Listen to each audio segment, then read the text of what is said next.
Hi guys, magandang araw sa inyo. So ngayon guys, turuan ko kayo kung paano guys mag-register dito sa application. So dito guys, as you can see, pwede tayo guys mag-register ng mobile or ng email. So pila pa nyo lang guys yung mga details yan.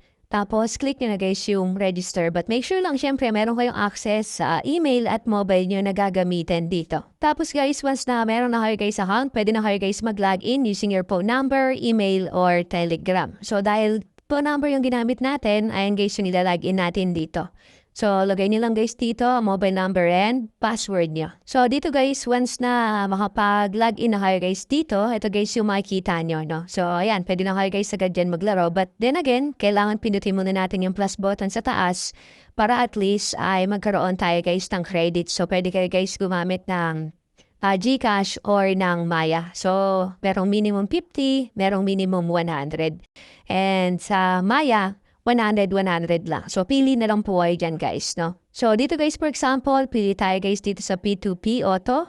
So, dito, for example, lagay tayo ng 100, then account number. So, last 4 digit lang. Then, click lang, guys, yung submit.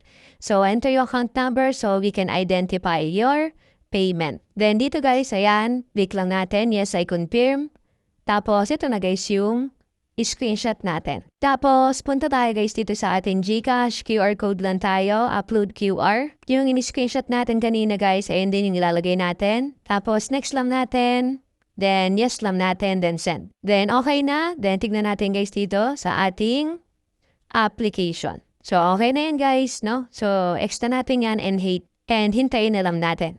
So, pag di pa dumadating, refresh nyo na lamang po. Then, dito guys, makikita nyo, 100. So, processing na. So, kailangan natin dito maghintay na lamang po. Tapos, refresh lang natin yung ating browser. Dito guys, marami silang games. So, ayun na guys yung bahalang pumili dyan ng games. And dito guys, sa more, meron tayo guys dito mga settings din na pwede nyo guys makita. No? So, sa withdrawals naman, pwede kayo guys ditong pumili ng withdrawal.